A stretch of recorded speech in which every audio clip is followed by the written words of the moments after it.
Welcome back, everyone. Another episode of E-commerce Marketing School. I'm super excited to be here with George Cappony, founder or co-founder of Fancy Bands. George actually started the business with his wife, Sandy, and they've also roped in from time to time their high schooler son, George, to help out as well. So a true family business. Fancy Bands is a longtime Privy customer. It's been amazing to watch them grow over the past few years. And since they started with us, they built an email list 300,000 contacts strong. So I want to get George's take on list growth strategies and everything in between. So George, it's awesome to have you. Welcome to the show. Well, thank you, Ben. I appreciate it. Glad to be here. And I would have had my high school son here and my wife. However, my high school son is finally back in high school, and my wife, she's off doing some creating right now. So on behalf of them, thank you for having all of us. Yeah, of course. So we were just catching up, and it sounds like both you and your wife a couple years ago left your full-time salaried jobs to work on Fancy Bands. So help us understand, what is Fancy Bands? How did you come up with the idea, and how did you kind of get the courage to take the leap? Okay, so that is correct. I had a I was a railroader for 15 years and doing quite well at it.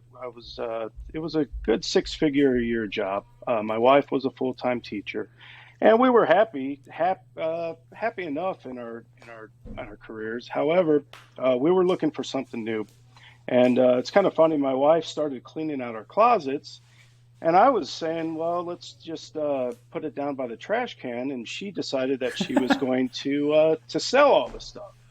Well, after she started selling and the money kept piling up, I said, wow, we should really do something that we can do this a full-time deal. So I asked her, I said, what do you think that we can do? And for whatever reason, she said watch bands. Now, I do have to say that I did buy her an Apple Watch for Christmas, the previous Christmas, and for the first 2 weeks, it sat under the Christmas tree. I was almost upset about it. However, she finally did pick it up and started switching out watch bands and found that she really liked it. So after a little bit of research, we figured out on a $150 investment. We sourced some watch bands, and for the longest time, we didn't sell anything. And one night, we were actually just selling them on Facebook Marketplace. We sold out. And so we took the money, reinvested, and bought some more. Well, at the time, we were only using Facebook Marketplace. So, of course, I was like, well, this isn't really a good channel to utilize. Let's try to start a website. Well, I had no idea how to start a website. I got on Google and I found Shopify. And after playing around with it for about a month, I finally was able to launch it and started looking through some apps. And I found Privy. Privy was one of them, and a few other apps. And slowly but surely, we built it up to where we are now. We both quit our jobs and we do this full time. It's incredible, actually, to hear that you started on Facebook Marketplace. That's the first time. I mean, I talked to a lot of founders. It's fascinating to me. But it's brilliant. It makes a ton of sense. You have a product, and so you put them up, and you were just selling them for cash or Venmo or something like that. That is correct. We had Venmo, and the thing is she would have to talk to every single customer.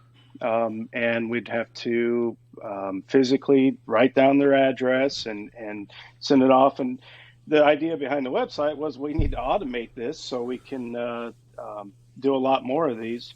But for what it was at the time, it worked. And when we first started the website, I thought, wow, if we can do this on Facebook Marketplace, imagine how easy it will be to start a website. Well, we quickly found out it wasn't as easy as I thought, and it took several months for us to halfway figure out how to do it right. And I'm still figuring it out, but So far, we've done pretty well at it, enough to where we've quit our full-time jobs. We have seven of us working on this now, including our family. So it's been really good. That's amazing.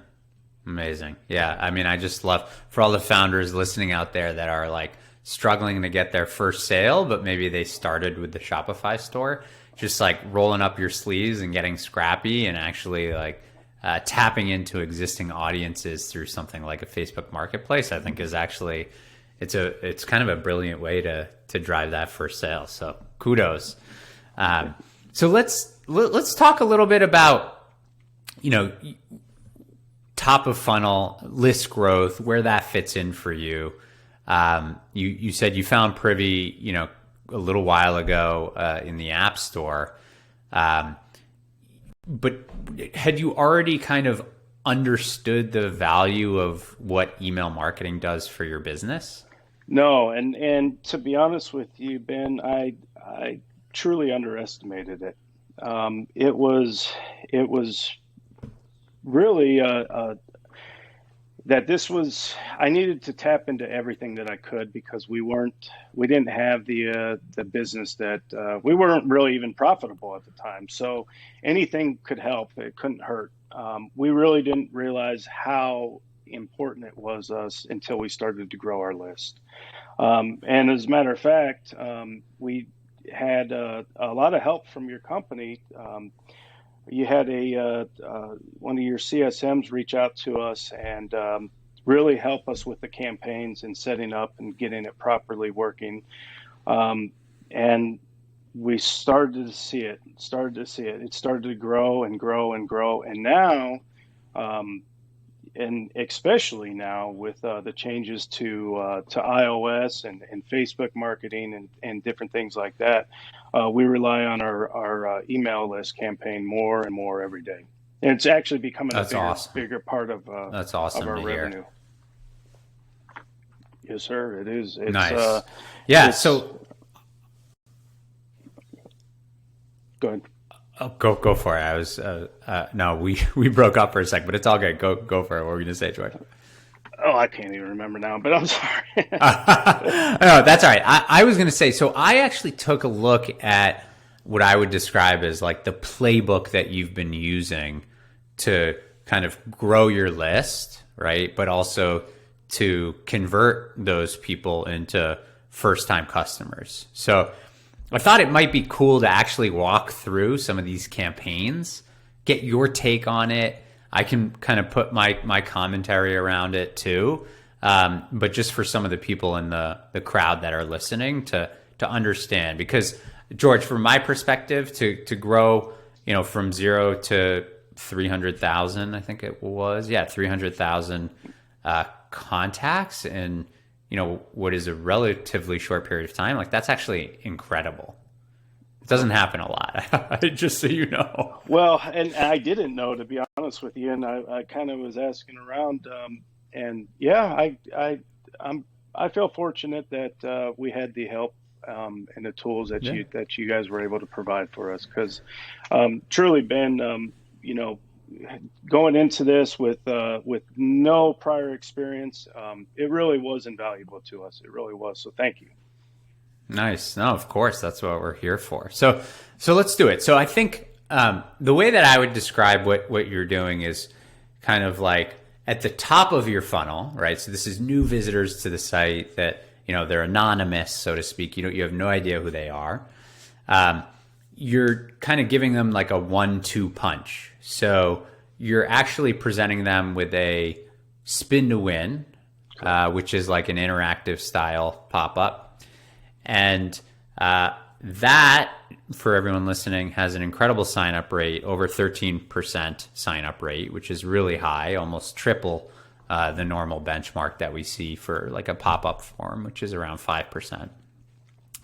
And so that's actually led to over 260,000 signups and 44,000 orders. And then what happens is you sign up for this thing, the wheel spins, and the customer kind of gets, they get a coupon, right? And that depends on the probability. But what I think that you're doing that's so interesting, George, is that you have this little, like the two punch, the second part of the punch of the spin to win is that if someone hasn't used that coupon, when you detect them come back on the site, you've got a bar that loads at the top of the site. It's like a coupon reminder bar or a sticky bar. And it actually shows them the code that they kind of rolled when they entered the spin to win. That is correct. Mm-hmm. Yeah, it really helps with. We do it also too whenever they first spin the code and they get their code. It appears on the website. Now, once they do make a purchase, then the next time that they come, it disappears. So it's really great because a lot of the codes they can win up to 25% off. And what I like about the spin to win is it really gamifies. We have a really fun brand, and it really for the customer makes it fun. And we see a tremendous, like you said, 13% sign up rate. So it grew our list really quickly. That's amazing. And I like to see that they're actually ordering too, because I think sometimes people kind of knock the spin to win. I did an episode a couple weeks back with a guy from Prolific Media and Agency that for every client he has, he implements the spin to win. And his take is data over ego, which I think is a great quote. And this is just another example from my perspective, 13% sign up rate. And it looks like just shy of 25% of people that sign up end up placing an order. So, really, really high quality contacts you're collecting. And I love that reminder bar, just a nice tactic there. Yes. So the other campaign that I think is going really well for you guys is the Cart Saver. Are you familiar with that one? Yes, sir, I am. And yeah, we have that was another I like to call them bread and butter campaigns that really your CSM helped us out with setting up when we and I had no idea. I still don't know exactly how the tech behind it works, but I know the numbers behind it are really solid. I don't have the numbers in front of me, but you may have them. They're really solid too. Yeah. So George, maybe just from in your own words, walk us through what is a Cart Saver? So if a customer comes on the website and they browse, they put something in their cart, and they attempt to leave the site, either on desktop, I think it's when the mouse crosses the upper threshold, a pop-up will come up and say, "Hey, wait, don't go. Here's 15% off, and all you have to do is enter your email to stay."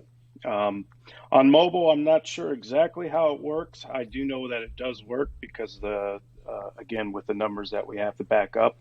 But essentially, it's just saying that, hey, we know you're interested in this. Before you go, here's some extra incentive for you to place your order. And once they give us the email, then we give them the code. And That's awesome. That was great. Yeah, I think like from a marketer's perspective, I think a Cart Saver is a great like bottom of the funnel campaign. You've worked so hard to get this visitor to your site. First of all, you might have even paid for them to get there, right? Mm-hmm. They've spent the time, they've browsed, they've now added something to the cart. And then, through technology, you can detect, okay, how much is in the cart, what products are in the cart, and does their mouse or their kind of interaction on mobile look like they're about to leave the site? And that's what the Cart Saver is all about. It's looking for all of that stuff and then helping you kind of launch and target a display on top of the site to kind of capture the lead and hopefully drive the order. And that's driven another 11,000 signups for you. That one has over 10% sign up rate, and it looks like it's driven about 4,000 orders, which is amazing. So that's essentially 2 times the typical sign up rate benchmark, and that's because it's so targeted. It's like you really are the messaging in that pop up and the targeting and when you're loading it, like all of that reflects a very personal experience. Like, oh, they actually did capture me when I'm on my way out. So sure, I might as well give it one last effort here. So that's amazing. And, so now, it sounds like you actually started your journey growing the list. I know that you've been very successful on email automation and email campaigns now. But is that the right order? Like, you actually started by growing the list and then by setting up email? Well, we started pretty much everything all around the same time, Ben. That was one of Okay. the. I had a PDF that I somehow got a hold of that kind of helped me along, and I was able to do it. But whenever I talked to one of your CSMs, they helped us finish it up, and we got pretty much everything up and running almost instantly. So that was really helpful to get everything up. And Nice. Cool. Well, George, this has been amazing. I know we've got Black Friday, Cyber Monday coming up. Do you have a sense of what you guys are going to be doing for Fancy Bands? Yeah, we're gonna do the same strategy that we did have last year. Um, it's I see a lot of retailers do a lot of complicated things. We're gonna do something it's pretty simple. We're gonna give a percentage off for under 100, and then a percentage off for any orders over 100. And it worked out really well for us last year. And Nice. we're not going to try to fix something that's not broken going into this year I like either. it. So I like it. So a tiered discount. Everyone who spends below gets this. Everyone who spends above gets this. Great for you and great value for the customer, and an easy sort of campaign to kind of execute through email and on the website. I really, really like that. So, George, thank you so much for spending time with us today. I know you're crazy busy and it's a busy season coming up, so I really appreciate you coming on the show. yes, sir. We appreciate you having us on, and keep doing what you guys are doing. We appreciate all the help that you've given us. Thank you. Awesome. All right.